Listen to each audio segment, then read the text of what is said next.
Greetings!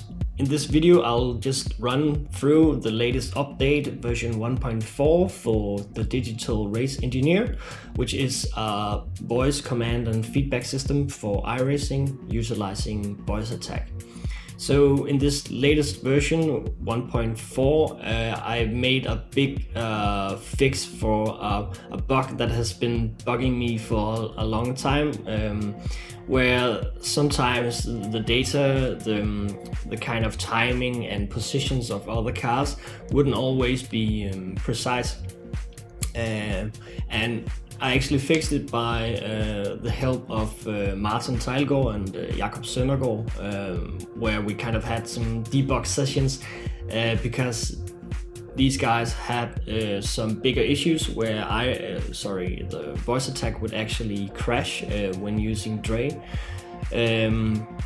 And just to sum it up, by fixing this for them, it actually also meant that the other issues with not having the proper data all the time was actually kind of fixed. At least that's what I see now in the data. So expect with this update that there are a lot of general stabilization fixes where the data is much more consistent and precise. So apart from that, one big feature is I added a pit stall countdown, which is pretty nice. I haven't actually used it myself before I implemented this, but I really like it a lot, and it's nice that when you go into the pits you can immediately know how far away you are from the pits.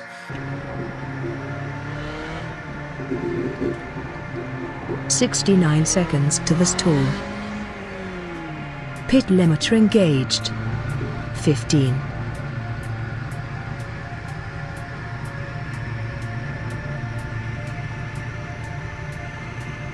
Six. 4. Pit now." So it's just a nice little heads up where when you come into the pit, it'll just give you how many seconds there are until you need to stop.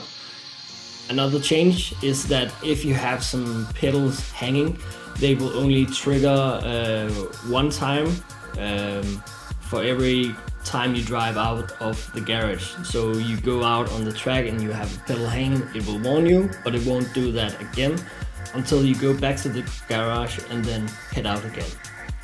I also added two commands for suspending and resuming listening, and that is that voice attack listens to your commands. And this is quite neat if you also speak on TeamSpeak, Discord or iRacing with your voice and you don't want voice attack to listen to you. So when you press a button to speak on, for example, TeamSpeak, then it will automatically suspend listening in voice attack, and when you release this button again, then it will resume. So you can find the two commands in the MISC category and set them up for yourself. One more thing is that I found out there are some cars with a traction control switch rather than a traction control time toggle. And this means that some cars will just, when you say TC off, it will switch off the traction control for 5 seconds and then it will turn it on again. But some cars like the Ford GT, GT3 and the Mercedes AMG, they will actually keep the traction control off because it's a switch. So whenever you're driving these cars, it won't say that traction control has been turned back on again. TC off. TC off.